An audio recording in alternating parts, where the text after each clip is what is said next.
What is going on, guys? Money Webby here, back again on Thursday with a 3-game slate here tonight. I gotta narrow down for you with 6 of my favorite plays on the slate. My money's 6.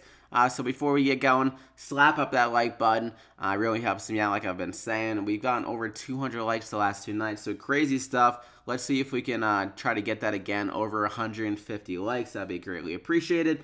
We had an interesting night last night, though, with 3 of the 6 plays did really well. DeMar DeRozan, 48, Jamal Murray, 50, John Collins, 45. So those 3 were really good. But then one guy in particular, Marc Gasol, absolutely shit the bed. Like, the guy shot, I think, 1 for 13 or 1 for 14.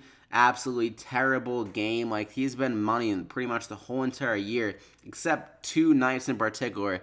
The 2 nights that I recommended them. The opening night against the Pacers, I think he shot 2 for 13. And then last night he shot like 1 for 13, 1 for 14. So this guy absolutely hates me.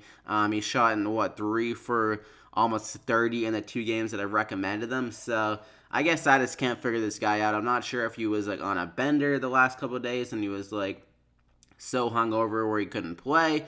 I'm not sure if something was on his mind. Maybe this came from playing video games all day and he was just drained, like had no energy left over. But who knows with that guy. Very weird night. Also, Trey Young, he didn't play great. I was expecting a little bit more out of him in that high-scoring game. He was missing some shots, and he started missing free throws in the second half. He missed like 4 straight free throws. So I'm not sure what's up with him either. But then also, Miles Bridges didn't start for the Hornets, even though they got to develop him. I mean, he played extremely well the other night, and then they put him back in Michael Kidd-Gilchrist in a spot at the power forward. So that was kind of disappointing. But let's see if we can have a better night here. This is a very interesting slate. So let's just hop into it, though. We got 3 games here. We got the Celtics Knicks. That game could easily be a blowout. Then even more likely is it Trailblazers going against the Suns, which starts at 10.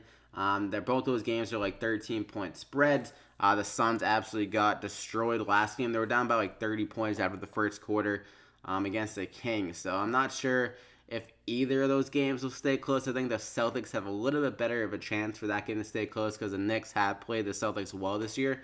But they could also have a little bit of a revenge on their mind in that game. So this game, the Jazz and the Rockets, is the best chance of staying close, obviously. But it does have the best chance of like being the lowest scoring game. So it's really a tough slate to really maneuver through. But I'm just gonna go off like matchup and like how I think things to kind of shake out. So Chris Paul is my first guy up. Like I mentioned, it's going to stay closer this game. And also, Chris Paul probably has the best matchup in the court. The Jazz, normally if I'm going to target anyone against the Jazz, it's going to be a point guard because Rubio, he's an okay defender. But compared to how the Jazz, like the rest of the defenders, like they're really solid guys. So then Chris Paul will be the best option on the offensive end. He struggled last game, 1 for 8 from the field.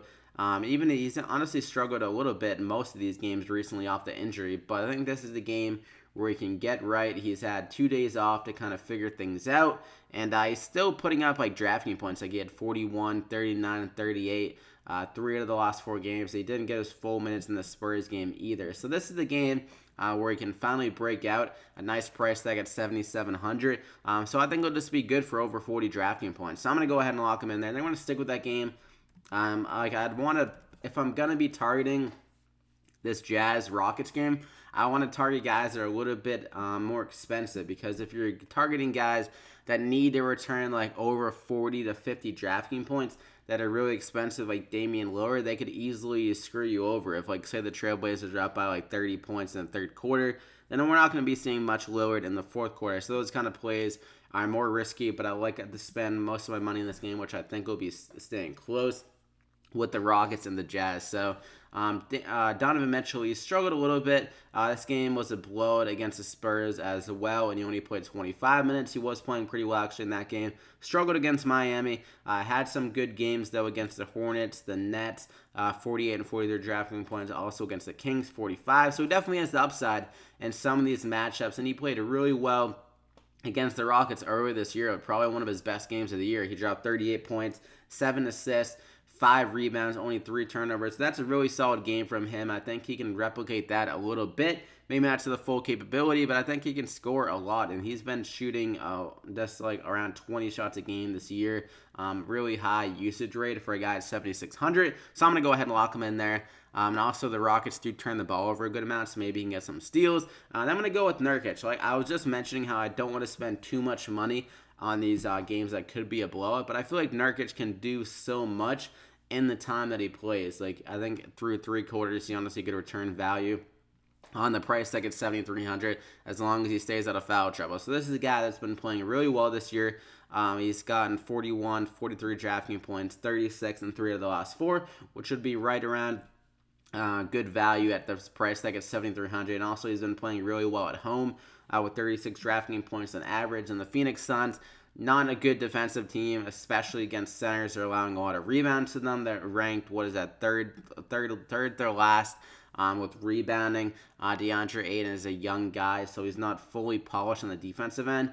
And I think Nurkic can definitely do some damage in this matchup. So at 7,300, I think he can honestly get a double-double in 3 quarters here in this game. So I'm going to go ahead and lock him in there. And if it stays close, he honestly could reach like 45 DraftKings points in that game. And for my 4th guy, we're going to go with Gordon Hayward here at 6,100. He looked really good in the last game against the T-Wolves, and that was a back-to-back, I believe. So that was really impressive for a guy that hasn't been playing really back-to-backs. So he's kind of showing off that the rust is finally coming off him. And this is a really good matchup. The Knicks have struggled a lot against small forward types. So this is a good spot for Hayward to be able to get it going. He played really well against them the other night where he dropped 19, 7, and 3. Good for 36 DraftKings points. So the upside has been starting to kind of creep up on us, and he's really that second option, I would say, offensively when he is on the court to Kyrie Irving.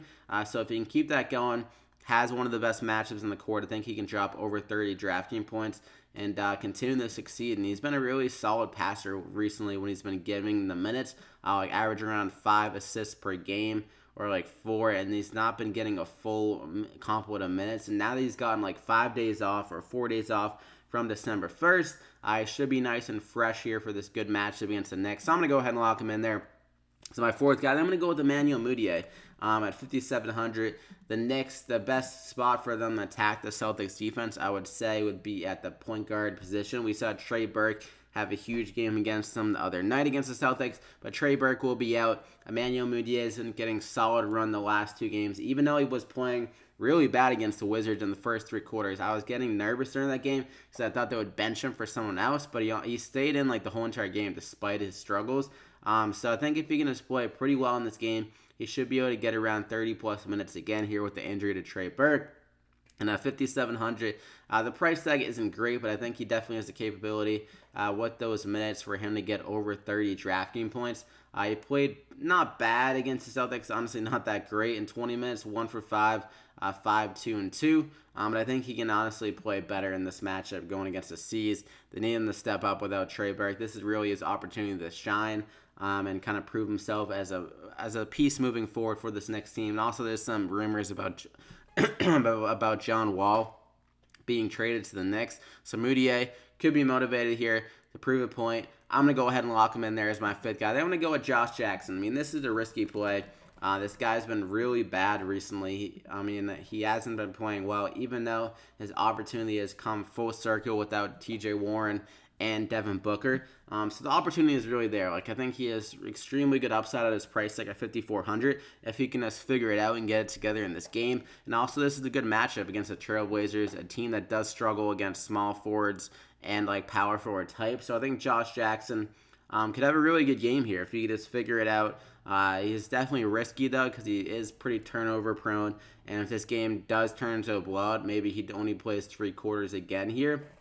But we've seen the upside last year and some games this year when he's been given solid run. Not really recently. The only game is that 33 DraftKings points game, but he put up 21 shots in that game. If you could just hit a few more shots, like if you could just get his jump shot drop in this game, he is a pretty solid driver. So the jump shot can fall. It was falling a little bit against the Kings after the first quarter. But he really struggled in the first quarter. So if you can just put together one solid full game honestly think he could drop like around 40 DraftKings points. So I'm going to bet on him again here in this spot at 5,400. He's definitely risky, like I said, but really good upside. So I'm going to go ahead and lock him in there as my final guy. So you got Chris Paul, Donovan Mitchell, Gordon Hayward, Josh Jackson, Nurkic, and Mudiay. Definitely some risk, but this whole slate is really tough to have like guys you feel confident in because 2 out of the 3 games could turn into blowouts. So like this is really a lot of like there's a lot of landmines on the slate that you have to avoid. But maybe these games will all stay close and then it'll be kind of easier. But who knows? So good luck on the slate. Be sure to drop a like if you enjoyed it. You can comment down below any questions you might have. You can follow me on Twitter at MoneyWebby for any updates. I did tweet out like a few minutes before lock how, because the news dropped pretty late that Meritic was out, so I tweeted about Julius Randle. Who else I tweeted about? I tweeted about JJ Barea as a nice option because whatever his name is was out. Dennis Smith Jr. There was one other person. I honestly can't think of who it was, but who the hell was I don't know. But yeah, definitely follow me on Twitter for updates. So good luck here on the slate. You can subscribe to continue to get these videos the remainder of the NBA season. I also do NFL DraftKings picks, which I'll be uploading probably tomorrow. So keep your eye out on that. So good luck, and we'll see you back here again next time.